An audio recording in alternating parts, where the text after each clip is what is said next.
Good morning each and everyone. हम पढ़ रहे हैं अकाउंटिंग अमालगमेशन इलस्ट्रेशन नंबर 8। सही है? इलस्ट्रेशन नंबर 9 सही है। तो मैं इसका पूछ रहा था ये सही है क्या? हाँ अच्छा, illustration number 9 balance sheet read कर रहे हैं। शेयर कैपिटल है, रिजर्व एंड सरप्लस है, लॉन्ग टर्म बोरोइंग्स है, trade payables, property plant equipment, non current investments और inventories, trade receivables, cash and cash equivalents. ऊपर तो इतनी खास कोई बात लिखी हुई नहीं है। Notes to accounts, equity shares कितने के हैं? 10 रुपये के। प्रेफरेंस शेयर्स 10% है और 100 रुपीज़ है। लॉन्ग टर्म बोरोइंग्स में 12% डिबेंचर्स है। Details of trade receivables and trade payables are as under: debtors, bills receivable, sundry creditors, bills payable.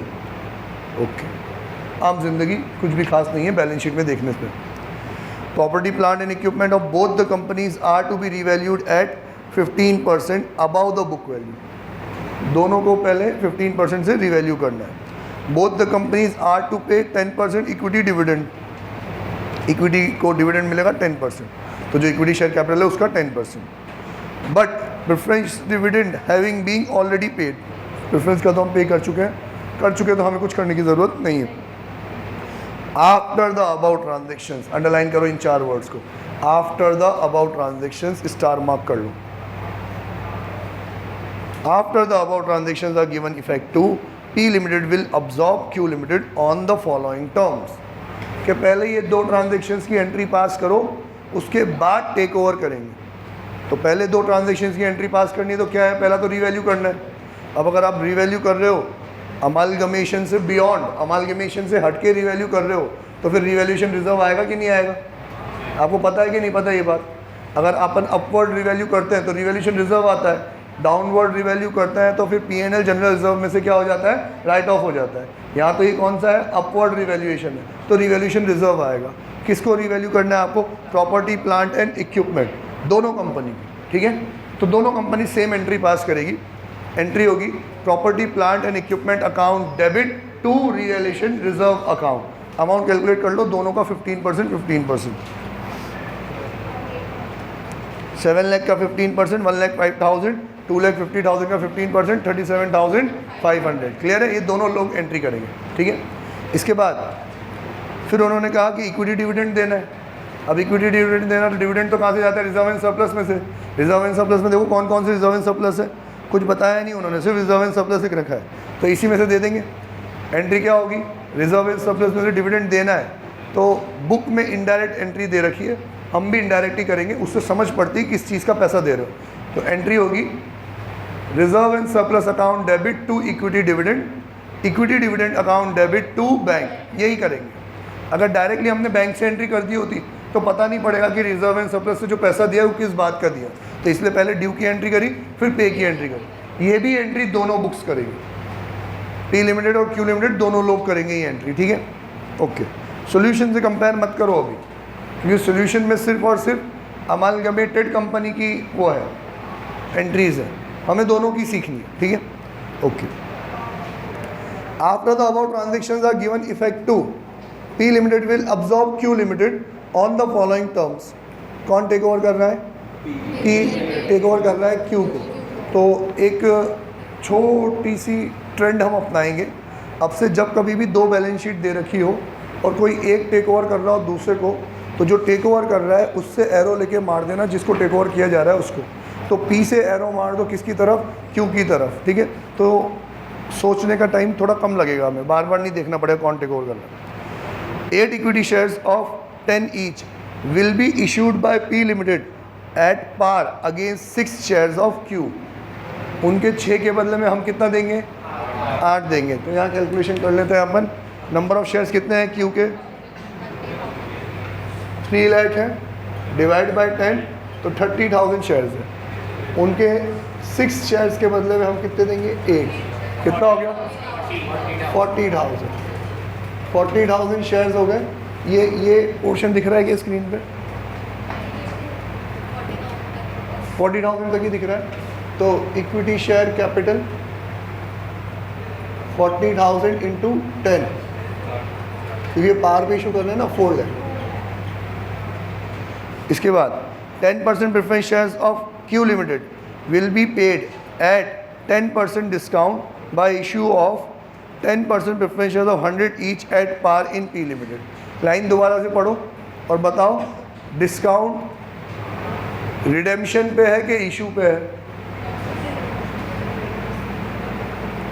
कौन से डिवेंचर पे डिस्काउंट, कौन से प्रेफरेंस शेयर्स पे डिस्काउंट है और कौन सा वाला पार पे है? पढ़ के बताओ। जिसको हम टेक ओवर कर रहे हैं क्यू लिमिटेड, वो तो किस पे है? डिस्काउंट पे, और बदले में जो दे रहे हैं वो किस पे है? पार पे। ठीक है ना? ओके चलो। तो अगर आपका वाला इक्विटी शेयर, ये तो इक्विटी शेयर हो गया, और प्रेफरेंस शेयर आपका वाला डिस्काउंट पे है, तो इनका शेयर कैपिटल बोलो कितना है? 1 लाख मात्र इंटू 90%। ठीक है, तो मुझे आपको कितने के शेयर्स देने हैं? 90,000। ठीक है, 90,000 के मेरे शेयर्स तो किस पे हैं? पार पे। तो डिवाइड बाय 10 कर दूं मैं इसको? 100 sorry, 90,000 divide by 100 equals to 900 preference shares है ना?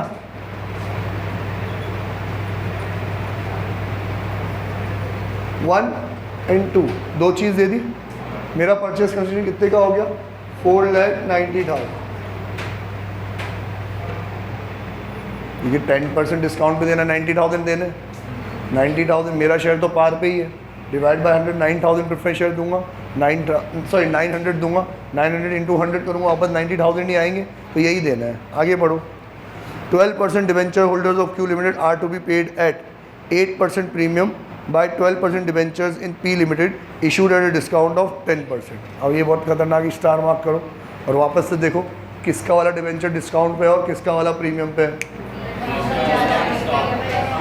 जो क्यू लिमिटेड हम टेक ओवर कर रहे हैं उसका किस पे है? उसका तो प्रीमियम पे है, मतलब उसमें तो प्लस हो जाएगा, और प्लस होने के बाद जो भी निकलेगा हमारा वाला किस पे है? डिस्काउंट पे। तो उसमें क्या हो जाएगा? डिस्काउंट हो जाएगा, माइनस डिवाइड हो जाएगा उसमें। ठीक है, 30,000 is to be paid by P limited to Q limited for liquidation expenses. Sundry creditors, अब ये पी लिमिटेड किसको दे रहा है? क्यू को, लिक्विडेशन के लिए। Sundry creditors of Q limited include 10,000 due to P limited. तो आखिरी में होगा ना, राइट ऑफ करने की एंट्री है म्यूचुअल ओइंग्स की।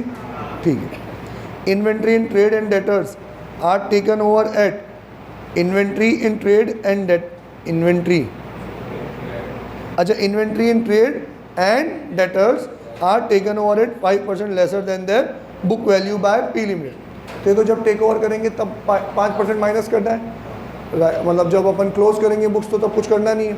ठीक है। Prepare general entries in the book of P limited, statement of consideration payable by P limited. Star mark कर लो प्रिपेयर वर्ड के बाद, प्रिपेयर वर्ड के बाद दोनों पॉइंट्स के ऊपर जो प्रिपेयर वर्ड लिखा हुआ है ना उस पर स्टार मार्क कर लो, और देखो इसमें अब ये क्या क्या चीज़ें आपको प्रिपेयर करने के लिए बोल सकता था। ये आपको ledger accounts for Q limited बोल सकता था, ये आपको journal entries for P limited बोल सकता था, क्यू के लिए तो क्यू भी बोल सकता था, ये तो बोला ही है। क्यू के लेजर बोल सकता था, क्यू की जर्नल एंट्री बोल सकता था, बस और कुछ भी नहीं बोलेगा। फिर क्यू पी के जर्नल एंट्री बोल सकता है, लेजर नहीं बोलेगा, क्योंकि इसके लेजर बहुत सारे हो जाएंगे। लेजर तो इसमें सिर्फ परचेज कंसिडरेशन का एक ही बन सकता है, तो इसकी सिर्फ जर्नल एंट्री बोलेगा। इसने एक वर्किंग नोट तो बोल ही दिया है कि जितना आप पे कर लो उसका वर्किंग नोट, नहीं बोलता तो भी हम वर्किंग नोट में बनाते ही बनाते, और एक इसकी बैलेंस शीट। ठीक है, तो टोटल 5 चीज़ें ही हमें बोल सकता है, 5 में से कुछ भी बोल सकता है, पाँचों चीज़ से हो सकती है। तो आपको बड़े समझ के क्या चीज़ इसने बनाने को बोला है वही बनानी है, एक्स्ट्रा दिमाग नहीं लगाना। क्योंकि देखो अक्सर क्या होता है कि अगर हमें 2 बैलेंस शीट दे दी होती है और सारे एडजस्टमेंट दे रखे हैं तो क्वेश्चन तो फुल फ्लैज है, इससे बैलेंस शीट आराम से बन जाती है। और क्योंकि हम प्रैक्टिस में जितने भी क्वेश्चन करेंगे उन सब में बैलेंस शीट हम बनाएंगे, तो हमारी आदत पड़ जाती है कि हम बैलेंस शीट बनाते ही बनाते हैं। उसने क्वेश्चन में कहीं बोला ही नहीं, ठीक है, पर तुम होमवर्क में लिख दो prepare balance sheet after amalgamation, लिखो लिखो, लिख दिया। तो ये आपका होमवर्क है, बैलेंस शीट आपको बनानी है। अब इस बुक्स में क्योंकि टेक ओवर की जनरल एंट्रीज हो रही है, पहले वो कर लें कि पहले यहाँ बुक्स क्लोज कर लें। पहले बुक्स क्लोज करता है, क्योंकि सीक्वेंस तो यही कहता है कि पहले बुक्स क्लोज करो, यहाँ के क्लोज हो जाए तो फिर यहाँ पे क्या करो, टेक ओवर की एंट्री करो। तो टेक ओवर की एंट्री उन्होंने कर रखी है, वो तो अपन बुक में से देख लेंगे। अपन अभी बुक्स क्लोज कर देते हैं। बुक्स क्लोज करने के लिए जो मैंने पहले 2 एंट्री बोली, कौन सी, प्रॉपर्टी प्लांट एंड इक्विपमेंट को अपवर्ड वैल्यूएशन करने की और इक्विटी डिविडेंड पे करने की, तो ज़रा वो करनी पड़ेगी अपन को पहले। ये आ रहा है, ठीक है। तो सबसे पहली एंट्री होगी property plant and equipment account debit to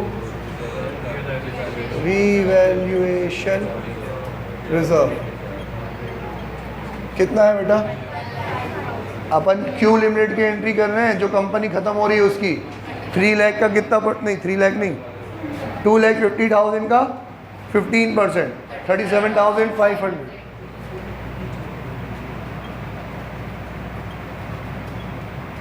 और फिर इक्विटी डिविडेंड की, तो reserve and surplus account debit to equity dividend कितना है, इनका इक्विटी शेयर कैपिटल है 3 लाख, 3 लाख का कितना परसेंट, 10%, तो 30,000।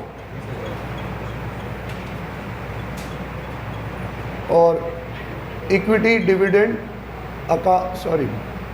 Equity dividend account debit to bank account 30,000। अब पता है, आप एक छोटी सी स्मार्टनेस यूज़ कर सकते हो। ये 2 एंट्री आपने कर ली ना, अब आप एक काम करो, इन दोनों एंट्री के जो अमाउंट्स है ना, वो आपकी बैलेंस शीट में एडजस्ट कर लो। एडजस्ट कर लो मतलब प्रॉपर्टी प्लांट एंड इक्विपमेंट के आगे 37,500 प्लस का साइन लगा दो, और बैंक अकाउंट के आगे, बैंक अकाउंट और रिजर्व एंड सरप्लस के आगे 30,000 माइनस का साइन लगा दो। समझ में आ रहा है ये क्यों किया मैंने? हाँ, क्योंकि अब मुझे बैलेंस शीट क्या करनी है, क्लोज करनी है। मैं बैलेंस शीट क्लोज करता हूँ बैलेंस शीट के फिगर्स से, और बैलेंस शीट के फिगर्स में 2 चेंज आ चुके हैं कि भैया प्रॉपर्टी प्लांट एंड इक्विपमेंट बढ़ चुका है, और उसके अगेंस्ट में क्या आ चुका है, रिवैल्यूएशन रिजर्व। तो जाओ रिजर्व एंड सरप्लस के नीचे भी एक चीज़ लिख दो, रिवैल्यूएशन रिजर्व 37,500, ठीक है। और इक्विटी डिविडेंड पे किया है तो रिजर्व एंड सरप्लस में 30 माइनस हो गया, पे कर दिया तो बैंक में से भी 30 माइनस हो गया, कर दिया ये। चलो अब क्लोज करें। क्लोज करने के लिए मेरे पास लगते हैं 3 अकाउंट, एक रियलाइजेशन अकाउंट, एक प्रेफरेंस शेयर होल्डर अकाउंट और एक इक्विटी शेयर होल्डर अकाउंट। फिर जब रियलाइजेशन में उनका परचेज कंसिडरेशन ड्यू करते हैं तो एक पी लिमिटेड अकाउंट, ठीक है ना, okay.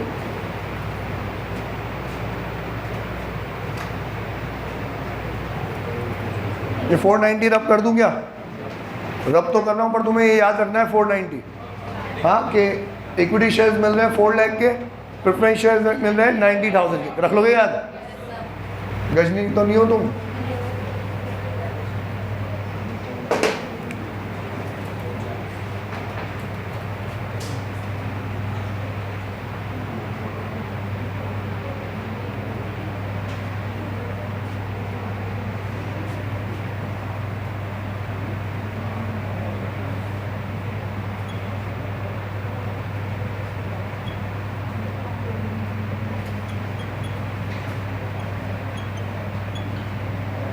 One by one balance sheet close करो। कहाँ से चलोगे, असेट से कि लाइबिलिटी से? असेट्स से चलो। असेट्स में सबसे पहला क्या है आपके लिए, प्रॉपर्टी प्लांट एंड इक्विपमेंट। ये ऐड करने के बाद कितना हो गया, 2,87,500। फिर क्या है, नॉन करंट इन्वेस्टमेंट्स 80,000। उसके बाद इन्वेंट्रीज। अच्छा, वो लोग टेक ओवर करेंगे 5% लेस में, हमें उससे क्या मतलब, हम तो बुक वैल्यू पे क्लोज करेंगे। कितना है, 3,20,000। अरे यार, फिर कितना, 10। फिर कैश माइनस कर देना, कैश में से 10,000। ओके, खत्म हो गया असेट्स। लाइबिलिटीज में बोलो क्या क्या है, लॉन्ग टर्म बोरोइंग मतलब डिवेंचर्स कितना, 1,50,000। ये बुक वैल्यू बता रहे हो ना, क्योंकि वो लोग अलग वैल्यू पे टेक ओवर करेंगे इनको, ठीक है। 1,50,000। ट्रेड पेबल्स कितना, 50। ओके, और बस कुछ भी नहीं है। परचेज कंसिडरेशन कितना आया था, 4,90,000। तो यहाँ पे लिखेंगे अपन टू रियलाइजेशन अकाउंट 4,90,000। क्या क्या दिए इन्होंने अपन को? Bye equity share in P limited और बाय, अच्छा राइटिंग की तो अब सबको आदत पड़ गई होगी ना बेटा। कोई है कि ये चाइनीज़ में क्या लिखा हुआ है?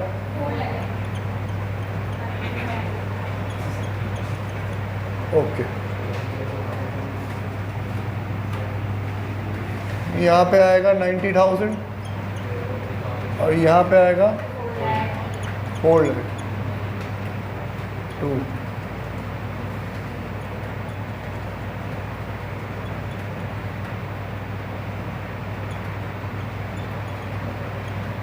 अच्छा, अपन ने जंप कर लिया, डायरेक्ट ये ड्यू करके इसको सेटलमेंट कर दिया। पहले अपन ने बैलेंस शीट तो क्लोज करी ही नहीं, असेट्स क्लोज कर लिए, लाइबिलिटीज क्लोज कर ली, शेयर होल्डर्स फंड तो क्लोज करो। तो सबसे पहले आएगा प्रेफरेंस शेयर कैपिटल, कितना है?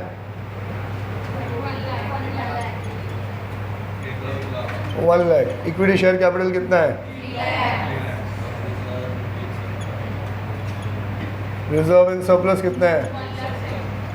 By reserve and surplus, reserve and surplus में से 30,000 माइनस हो चुके हैं ना, 1,70,000। और एक रिवैल्यूएशन रिजर्व भी तो आया है 37,500। तो इम्पॉर्टेंट चीज़ 1 2 3 4, हर ट्रांजैक्शन के 2 इफेक्ट। इन्होंने 2 ट्रांजैक्शन बोले तो 4 इफेक्ट, 4 स्टार लग गए, 4 फिगर्स चेंज हो गए। अगर ये 2 ट्रांजैक्शन पहले नहीं होते तो ये सारी चीज़ें बुक वैल्यू पे आ जाती है हमारी। ठीक है, done, okay. Balance sheet close हो गई, परचेज कंसिडरेशन ड्यू होकर चीज़ें रिसीव हो गई, हमने चीज़ें डिस्ट्रीब्यूट भी कर दी। अब सिर्फ अकाउंट्स क्या करने हैं अपन को? क्लोज। पहला नंबर किसका लगेगा? प्रेफरेंस शेयर होल्डर का। तो यहाँ लिखेंगे अपन टू रियलाइजेशन अकाउंट 10,000 और रियलाइजेशन में बाय प्रेफरेंस शेयर होल्डर कितना? 10। ओके, निकालो डिफरेंस इसका रियलाइजेशन कितना?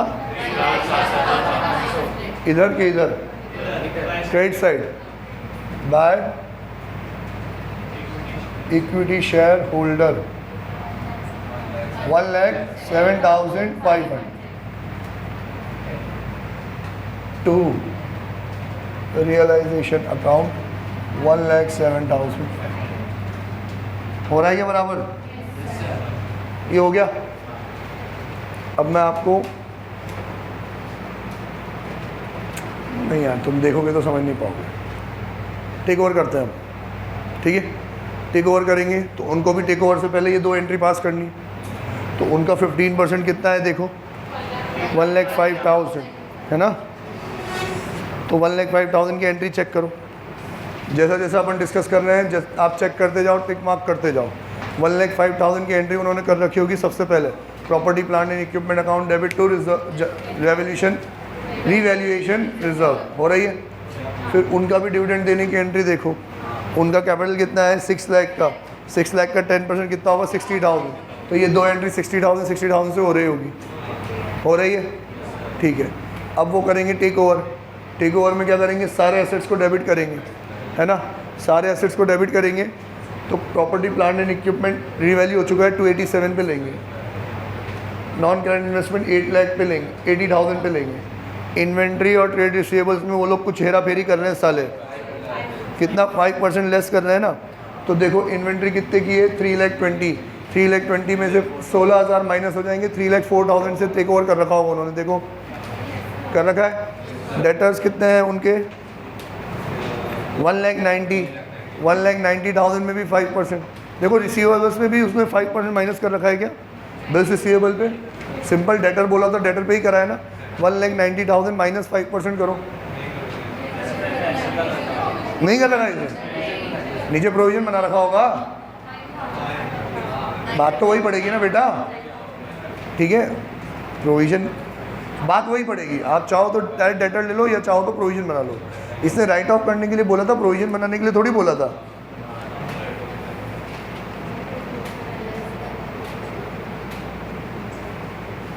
हाँ तो प्रोविज़न बनाने की ज़रूरत चाहो तो बनाओ, अब वो ICI बना रहा है तो बना लेना भाई। हाँ सेफ साइड पे चलेंगे अपन, ICI प्रोविज़न बनाने के लिए बोल रहा है तो हम भी प्रोविज़न ही बनाएंगे। तो मतलब टेक ओवर किया होगा 190 से, ये टेक ओवर तो क्या होगा 2,10,000 से। अच्छा इसमें तो वो भी है ना, बिल्स रिसीवेबल भी तो है। हाँ तो 190 और 20 से टेक ओवर क्या होगा, 190 का 5% प्रोविज़न बना रखा होगा। ठीक है, तीनों चीज़ें टिक कर लो। फिर कैश, उन्होंने कैश तो 10,000 ही ले रखा होगा। हाँ सारे एसेट्स हो गए। लाइबिलिटीज़ में डिबेंचर यहाँ चेंज होगा, देखो डिबेंचर के वाला पॉइंट पढ़ो अपना, क्या कह रहे हैं अपन कि 12% debenture Q limited are to be paid at 8% premium by 12% debentures in P limited issued at a discount of 10%। तो issued at a discount of 10% की एंट्री तो बाद में होगी, पहले जो हम उनको दे रहे हैं वो कितना दे रहे हैं, 8% प्रीमियम पे दे रहे हैं। तो उनका डिबेंचर है 1,50,000, 1,50,000 प्लस 8% करो 1,62,000। तो देखो टेक ओवर में जो क्रेडिट हो रहा होगा डिबेंचर वो कितने से हो रहा होगा, 1,62 से, कर लो टिक। ठीक है, फिर ट्रेड पेबल्स में कोई चेंज नहीं है, तो इसमें तो दोनोल चीज़ें आ रही होंगी, सन्ड्री क्रेडिटर्स और बिल्स पेबल 125 और 25 आ रहा। परचेज कंसेशन उन्होंने ड्यू कर रखा होगा 4,90,000 से, आ रहा। डिफरेंस देखो क्या आ रहा है, कैपिटल रिजर्व की, आप सारी चीज़ें टिक कर रहे हो तो बच्चा भी सिर्फ कैपिटल रिजर्व ही होगा आपके उसमें एंट्री में। सही पढ़ा रहा हूँ क्या, कितना आ रहा है कैपिटल रिजर्व, 80,000 हो गया टेक ओवर। अब पे करने की एंट्री तो बड़ी सिंपल है, वो क्या होगा, liquidator of Q limited 4,90,000 to equity share capital to preference share capital 4,00,000 और 90,000। ठीक है ना, पार पे इशू हो रहे हैं सब, तो ये वाली एंट्री भी निपटी हमारी। अब एंट्री क्या रह गई, 1 बाय 1 एडजस्टमेंट। देखो पहले तो डिवेंचर्स को इशू करने की ख़त्म कर दो, preference share holder equity share holder का दे दिया ना। अब डिवेंचर की बात करते हैं, तो डिवेंचर की बात करेंगे तो डिवेंचर कितने के थे आपके, 1,62,000 आपने टोटल करा था ना, और मेरा वाला कितने पे जा रहा था, 10% डिस्काउंट पे। मुझे उनको 162 देना था, और जो मैं मेरा शेयर दूंगा वो कितने का है, 10% डिस्काउंट का, मतलब मेरा शेयर 100 रुपये का नहीं है, कितने का है, 90 का। तो डिवाइड बाय 90 करूँगा तो टोटल नंबर ऑफ डिबेंचर्स आ जाएंगे, कितने आ जाएंगे, 1800। अब जब मैं इशू करूँगा तो डिस्काउंट की एंट्री आती कि नहीं आती आप लोगों को, हाँ एंट्री होगी debenture holders of Q limited account debit discount on issue of debenture account debit to debentures account. Debentures account में आएगा लाइबिलिटीज क्रेडिट साइड में 1800 इंटू 100, देखो ज़रा 1,80,000 आ रहा होगा, इसका 10% कितना, 18,000 डिस्काउंट इशू पे आ रहा होगा। और debenture holder of Q limited कितना, 1,62,000 जितना अपन ने टेक ओवर में कराया वो राइट ऑफ हो रहा होगा। आ रही है एंट्री समझ में, डिस्काउंट में इशू करने की। ये परफेक्ट सोल्यूशन, ये परफेक्ट सोल्यूशन, ऐसा ही होता है। हम आपको आपके डिबेंचर्स के बदले में जितना दे रहे हैं उतने से तो करेंगे टेक ओवर, फिर देखेंगे कि हम हमारा शेयर्स आपको पार पे दे रहे हैं, प्रीमियम पे दे रहे हैं कि डिस्काउंट पे दे रहे हैं। मतलब पहले 2 पार्ट में इसकी एंट्री करेंगे। पहले तो ये बताओ कि आपका जो कितना था, 2 लाख था कि 1,50,000 था, 1,50,000। आपके 1,50,000 को हम रिडीम कैसे करें, पार पे, प्रीमियम पे कि डिस्काउंट पे, जितने भी करें। पार पे करेंगे तो टेक ओवर की एंट्री में 150, प्रीमियम पे करेंगे तो 150 से बढ़ के, डिस्काउंट पे करेंगे तो 150 से घट के, ये आ गया टेक ओवर की एंट्री में। अब यार टेक ओवर की एंट्री में एक अमाउंट आ गया कि मुझे फॉर एग्जांपल 162 देना है, तो अब मेरी बात करो, मेरा डिवेंचर कितने पे, पार पे तो 162, प्रीमियम पे तो 162 डिवाइड बाय प्रीमियम वाली रेट, कि 100 की चीज़ 110 दे रहा हूँ तो 162 डिवाइड बाय 110, समझे कि नहीं। डिस्काउंट पे दे रहा हूँ तो कितने में दे रहा हूँ, 100 की चीज़ 90 में दे रहा हूँ तो 162 डिवाइड बाय 90। समझ में आ रहा है कि नहीं आ रहा, हाँ क्लियर, ये परफेक्ट है। स्टार मार्क कर लो इस वाली एंट्री पे, इस वाली एंट्री पे, और वहाँ डिवेंचर होल्डर पे। ये स्टार आपके रिवीजन के लिए है कि जब आप ये अमालगमेशन का चैप्टर रिवाइज करोगे, टेस्ट के लिए पढ़ के आओगे, तो इन 2 एंट्रीज़ को खास करके देख के आओगे, समझ के आओगे। ठीक है, ओके। हमने टेक ओवर कर लिया, हमने परचेज कंसेशन पे कर दिया, हमने डिवेंचर्स वालों को भी दे दिया। इसके बाद यहाँ आओ, आप क्वेश्चन में आओ। क्वेश्चन में देखो 1 2 3 पॉइंट हो गए, 4th वाला पॉइंट, हमें उनको 30,000 रुपीज़ देने हैं। 30,000 is to be paid by P limited to Q limited for liquidation expenses. तो ये अलग से खर्चा हो रहा है, इधर थोड़ी आएगा। हाँ इधर भी आना चाहिए, सॉरी ये बात रह गई। तो इधर फ़र्क नहीं पड़ेगा क्योंकि एक तरफ पैसा आएगा और एक तरफ लिक्विडेशन एक्सपेंसेस में क्या हो जाएगा, खर्च हो जाएगा, इसलिए फ़र्क नहीं पड़ेगा। ठीक है, तो आप 2 एंट्री चाहो तो कर सकते हो। यहाँ पे भी 30,000 और ऐड करना पड़ेगा और फिर वो रियलाइजेशन में क्या हो जाएगा, ट्रांसफ़र हो जाएगा लिक्विडेशन एक्सपेंसेस के लिए, वो कर लेना, टेंशन नहीं है। इधर जो हम पे कर रहे हैं उसको अब हमें क्या करना पड़ेगा, राइट ऑफ करना पड़ेगा। पैसा जा रहा है तो टू बैंक, राइट ऑफ किससे करते हैं अपन, जो टेक ओवर की एंट्री में हमारा रिजल्ट आया होता है, कैपिटल रिजर्व या गुडविल। बुक में देखो इन्होंने उल्टा कर रखा है, इन्होंने पहले गुडविल क्रिएट कर रखा है, फिर गुडविल को कैपिटल रिजर्व से राइट ऑफ कर रखा है, फोकट में उलझा रखा है। अब डायरेक्टली किससे करेंगे, कैपिटल रिजर्व से नरेशन लिख देंगे कि 30,000 paid for liquidation expenses to Q limited. ठीक है, 2 एंट्री करने की ज़रूरत नहीं है।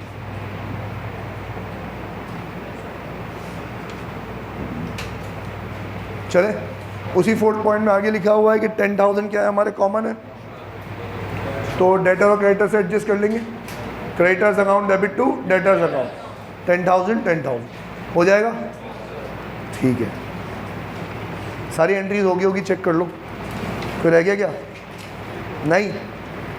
आप लोगों का होमवर्क, बैलेंस शीट आपको बनानी है। जब आप बैलेंस शीट बनाओगे तो 2-3 चीज़ों का ख्याल रखोगे आप।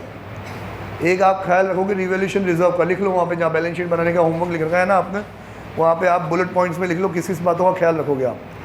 पहला आप ख्याल रखोगे रिवैल्यूएशन रिजर्व का, दूसरा आप ख्याल रखोगे कैपिटल रिजर्व का। ये वो चीज़ें हैं जो नई नई आ रही हैं, पुरानी बैलेंस शीट में नहीं दिखेगी, नहीं आएगी ये। कैपिटल रिजर्व, रिवैल्यूएशन रिजर्व, और एक आप देखोगे discount on issue of debentures.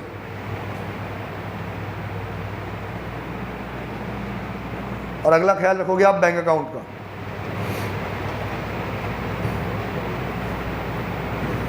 Bank account में आपको एडजस्ट करना पड़ेगा। मेरे बैंक अकाउंट में से जो टेक ओवर कर रहा है उसके बैंक अकाउंट में से पहले 60,000 माइनस करेंगे, फिर 30,000 वो लिक्विडेशन एक्सपेंसेस दिए वो माइनस करेंगे, फिर उनका जो टेक ओवर हो गया है 10,000 वो प्लस करेंगे, तब जाके आपका बैंक अकाउंट निकलेगा। ठीक है, टाइम लगेगा आपको सोच के समझने में, लेकिन अच्छे से लड़ झगड़ के बैलेंस शीट मैच कराना। अच्छे से करोगे तो जिन चीज़ों में आज अटकोगे उस पर एग्ज़ाम टाइम में, टेस्ट के टाइम में उनमें नहीं अटकोगे, वो बैठ जाएगी दिमाग में। ठीक है, चलो नेक्स्ट क्वेश्चन करते हैं।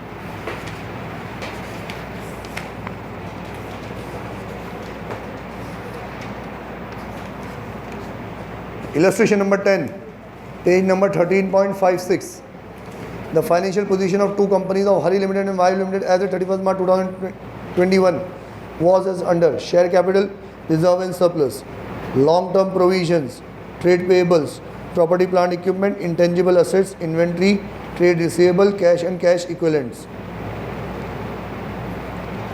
Share capital, equity shares 10 each, underline कर लो ₹10, 9% preference shares 100 each, 10% preference shares of 100 each. हरी का प्रेफरेंस शेयर 9% वाला है, वायु का 10% वाला है। जनरल रिजर्व में तो सिर्फ इकलौता आया, सॉरी रिजर्व एंड सरप्लस में इकलौता आया जनरल रिजर्व, और लॉन्ग टर्म प्रोविजन में एक ही आया रिटायरमेंट ग्रेचुइटी फंड। सर ये क्या होता है, तुम्हें टेंशन लेने की ज़रूरत नहीं, जब तक इसके बारे में एडजस्टमेंट में कुछ ना बोला हो, it is just like our ordinary liability. ठीक है, कुछ नया करने की ज़रूरत नहीं, और अगर कोई एडजस्टमेंट दे रखा होगा तो जैसा वो बोलेगा वैसा कर देंगे अपन। ठीक है, हाल फिलहाल समझने के लिए क्या है ये रिटायरमेंट ग्रेचुइटी फंड, कि जब कोई एम्प्लॉय मेरा रिटायर होता है तो ग्रेचुइटी वर्ड आता है ग्रेटिट्यूड से। ग्रेटिट्यूड का मतलब होता है बड़प्पन, तो मैं बड़प्पन के तौर पे उसको कुछ ना कुछ दे के विदा करता हूँ, तो एक लमसम पैसा मैं उसको देता हूँ।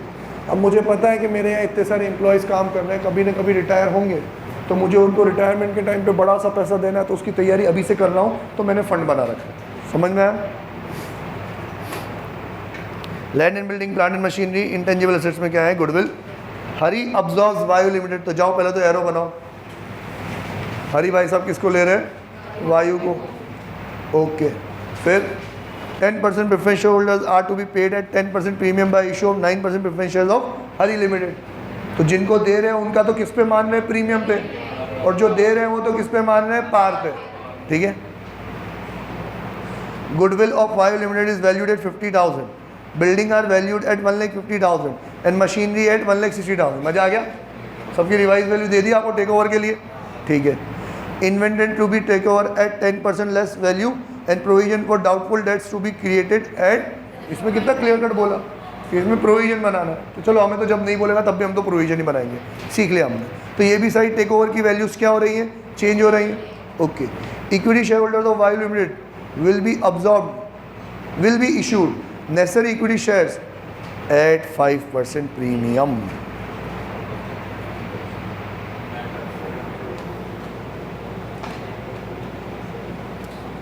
अगर नेट असेट होता तो फिर ये 5% क्यों बोलता?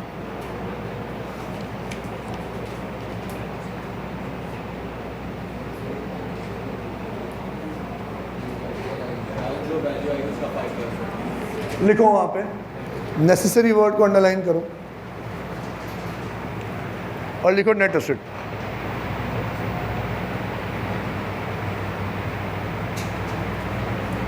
और उसी के आगे जहां 5% लिखा हुआ है तो नेट एसेट के आगे लिखो +5%। मतलब इक्विटी शेयर होल्डर्स को पे करने के लिए जितने नेट एसेट्स बचे हैं, मीन्स हम क्या करेंगे, एसेट्स माइनस लायबिलिटीज़ करेंगे और फिर उसमें से प्रेफरेंस शेयर्स वालों को पे कर देंगे। उनको पे करने के बाद जितने नेट एसेट्स बचेंगे उसका 5% क्या कर देंगे, अपन ऐड कर देंगे, ठीक है। तो अगर पहले प्रिपेयर देख लो क्या पूछा है, prepare necessary ledger account to close the books of Vayu limited, इस बार ये पूछा है। Show the acquisition entry in the books of Hari limited, journal entries भी पूछी है। Also draft the balance sheet after absorption, सब कुछ ही पूछा है इसमें, ठीक है। मुझे पर्सनली ये फील होता है कि तुम्हें अब ये प्रोसेस आ गया है, तुम्हें टेक ओवर भी आ गया है और तुम बैलेंस शीट भी बना ही लेते होंगे अगर घर पे प्रैक्टिस करते होंगे। मैंने बैलेंस शीट एक भी नहीं बनाई आप, तुम बनाते हो कि नहीं बनाते हो? नहीं बनाते हो तो तुम तुम्हारे पैर पे खुद कुल्हाड़ी मार रहे हो, तुम तुम्हारा एक अटेम्प्ट खुद +1 कर रहे हो, ठीक है। ओके, तो ये अकाउंटिंग पार्ट जो है, जिसको मैं पहले से कह रहा था कि बेटा हमेशा अकाउंटिंग पार्ट तो ईजी ही होता है। ईजी क्यों होता है? क्योंकि इसके सिवा कुछ होता ही नहीं उसमें, डेबिट क्रेडिट के सिवा कुछ होता ही नहीं है। और प्लस क्या होता है, मोनोटोनस। अपन ने 2 से 3 क्वेश्चन में करा, अब तो समझ में आ गया ना कि होता क्या है। चीज़ें इधर से ऊपर से नीचे टप्पे ही तो खाती हैं, एडजस्ट ही तो करनी होती है। तो यहाँ प्रॉब्लम नहीं है। जो भी प्रॉब्लम है अब सिर्फ किस में है कि हमें वो परचेज कंसिडरेशन कैलकुलेट करना है। तो सिर्फ परचेज कंसिडरेशन का एडजस्टमेंट अपन देखते हैं, उसके बाद बाकी सारी चीज़ें तुम्हारे हवाले है। सब चीज़ तुम बुक में से देख के भी समझ सकते हो, अपने आप करना चाहो तो अपने आप भी कर सकते हो, ठीक है।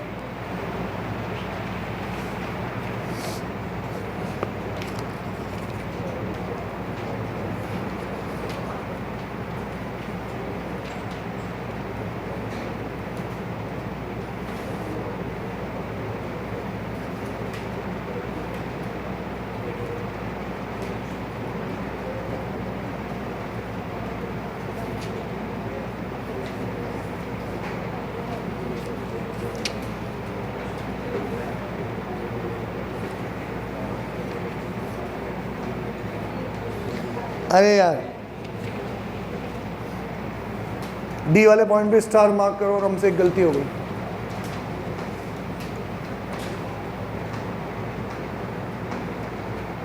नेसेसरी इक्विटी शेयर्स, तो जितने नेट एसेट्स है उतने ही देने हैं एट 5% प्रीमियम। मतलब मेरा जो शेयर होगा ना वो 5% प्रीमियम पे होगा। तो मेरा इक्विटी शेयर्स कितने का है, 10 रुपीज़ का, तो वो 10.5 का माना जाएगा, ठीक है।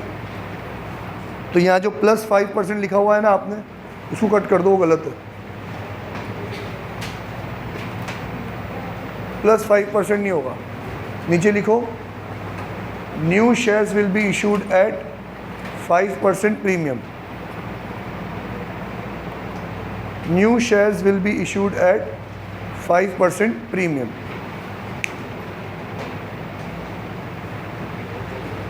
ये दिख रहा है क्या?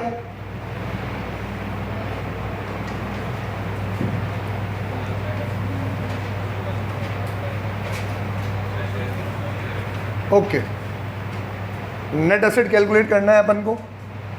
तो सबसे पहले उन्होंने सारे एसेट्स की वैल्यू दे रखी है आपको, रिवाइज बोलते जाओ बैलेंस शीट में एक बार देख के। सबसे पहले बैलेंस शीट में क्या आ रहा है आपके पास, property plant and equipment.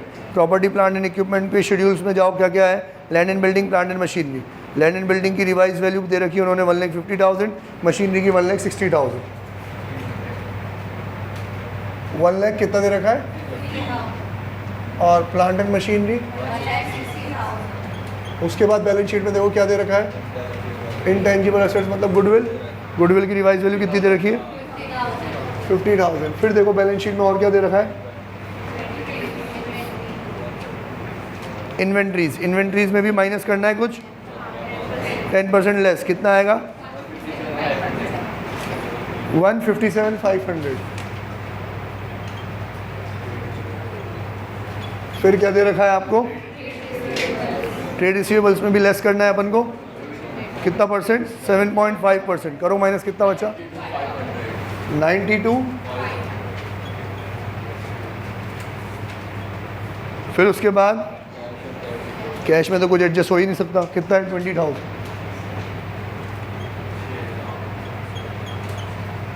Total कितना हुआ 6,30,000। माइनस करो लाइबिलिटीज़, लाइबिलिटीज़ के नाम पे क्या क्या है उनके पास, एक तो वो ग्रेचुटी वाला फंड है, कितने का है 20,000, रिटायरमेंट ग्रेचुटी फंड 20,000, और ट्रेड पेबल्स कितने हैं 80,000, कितना हो गया 5,30,000। अब बेटा 5,30,000 सारे इक्विटी शेयर होल्डर्स के थोड़ी हैं, हम प्रेफरेंस शेयर्स वालों को भी तो दे रहे हैं, तो प्रेफरेंस शेयर्स वालों को कितना दे रहे हैं वो देखो, 10 पर पेज नंबर 13.58 जहाँ क्वेश्चन लिखा हुआ उसका A point, 10% preference share holders are to be paid at 10% premium. तो उनका जो प्रेफरेंस शेयर्स है वो कितने का है 1 लाख का, उसमें 10% प्रीमियम है, तो लेस प्रेफरेंस शेयर होल्डर 1,10,000। इसका मतलब इक्विटी शेयर होल्डर के लिए पैसा कितना बचा 4,20,000। तो अब स्टार मार्क करने वाली चीज़ ठीक है कि मुझे उनको 4,20,000 की इक्विटी शेयर्स देने हैं और मेरा एक शेयर में 5% प्रीमियम पे दे रहा हूँ, ठीक है। तो डिवाइड बाय 105% कितना आएगा 4 लाख, या फिर इन शॉर्ट